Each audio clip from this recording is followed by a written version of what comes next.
video.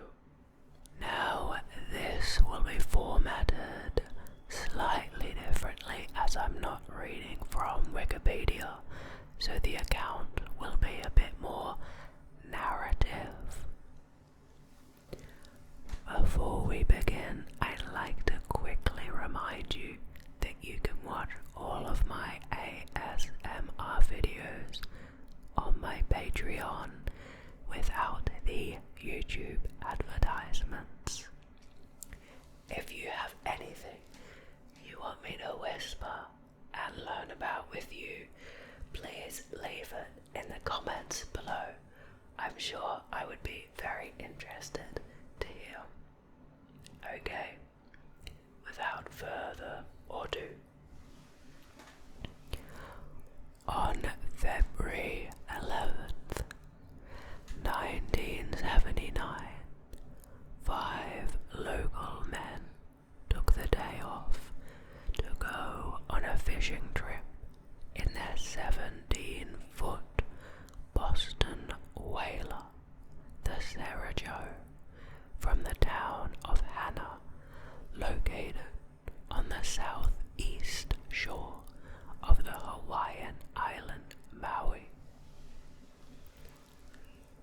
The men on the trip were 38-year-old Benjamin Kalama, 27-year-old Ralph Malaikini, 27-year-old Scott Mormon, 26-year-old Patrick Wosner, and 31-year-old Peter Hanchett.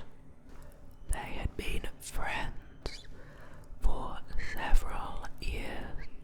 Between them, they had over 50 years of seagoing experience. Ralph earned his living as a professional fisherman.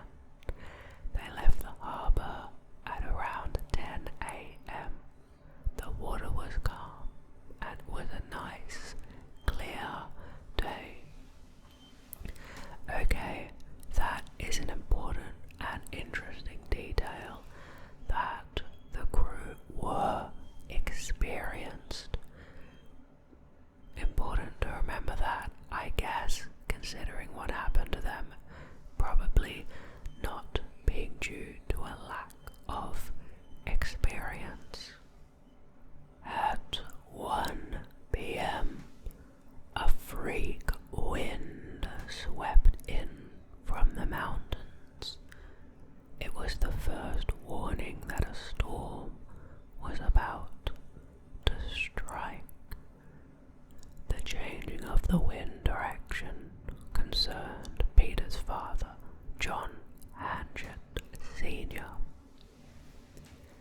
He and several others went to the shoreline to try and spot the boat and wave the fishermen in. However, they were unable to see the Sarah Joe. Within hours, the storm arrived in the area.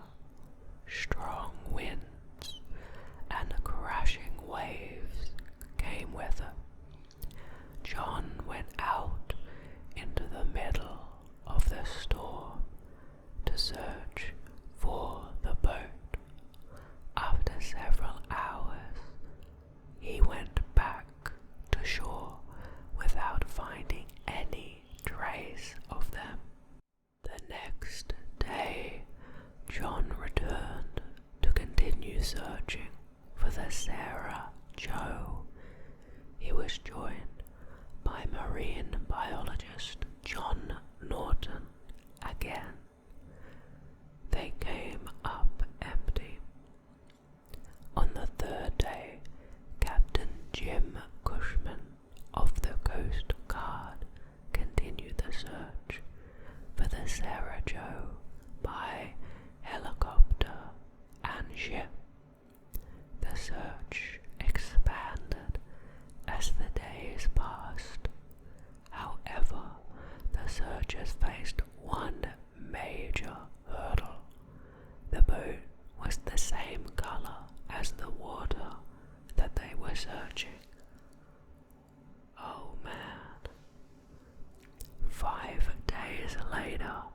wreckage was officially suspended, a total of 73,000 miles had been searched.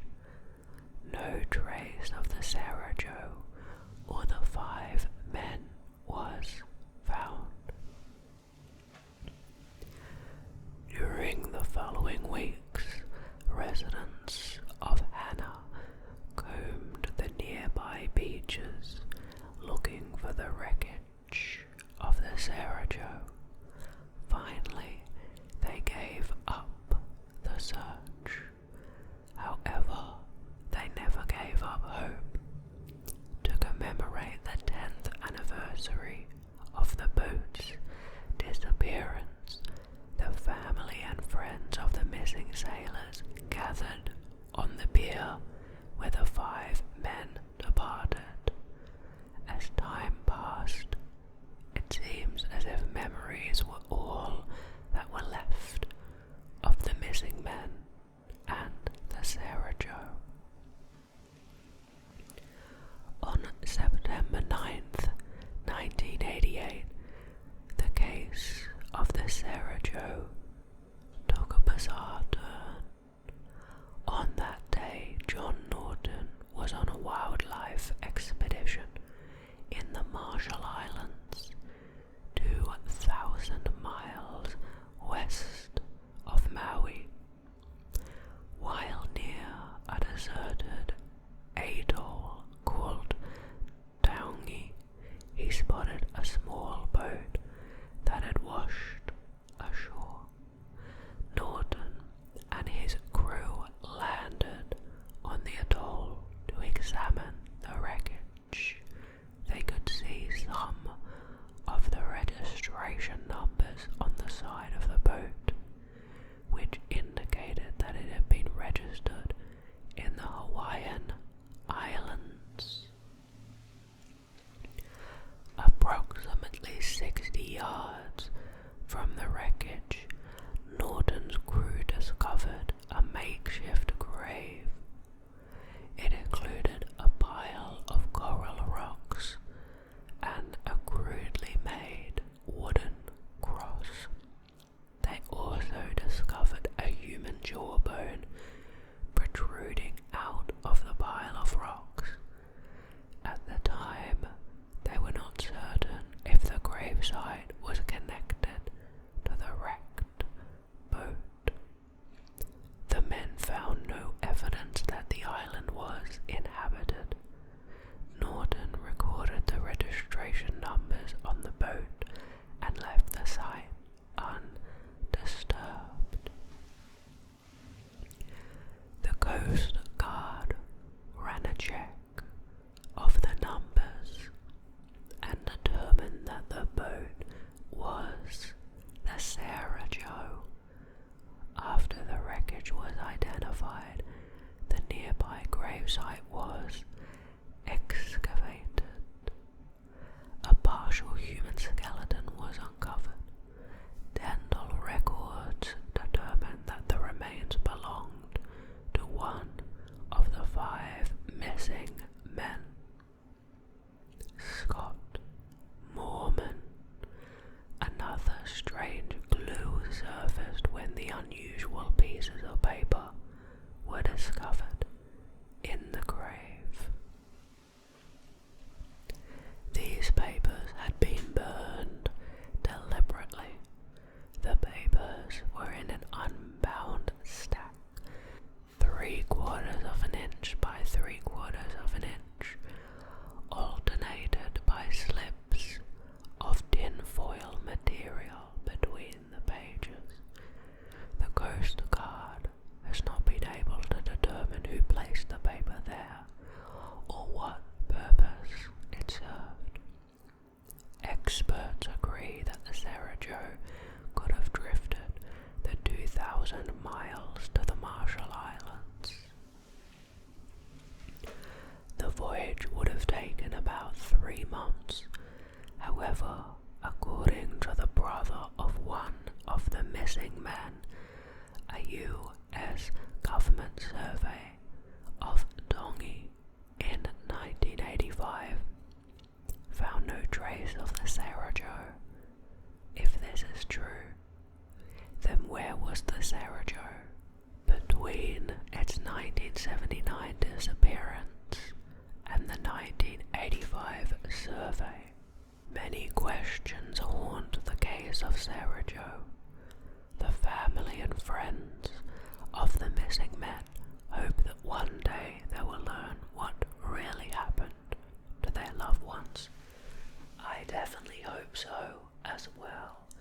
It's always sad when these things remain unresolved, but I think there is utility in talking about them as long as you are respectful, so that you can have increased awareness and perhaps individuals in the know or experts or increased intrigue might lead to a positive outcome of them finding what happened. Who knows? Now, there are no suspects. Foul play is not suspected in their disappearances. The cryptic papers with Scott's remains may be part of a Chinese burial ritual representing money and fortune in the next life. Known as Joss paper, hell money, or ghost money, gold and silver foil, such as the ones inside the papers, also represent money or good fortune for the dead to bring with them into the next life. Now we have a brief section on the unresolved results of the case. The family of the missing men hired private investigator Steve Goodnow to look into the case.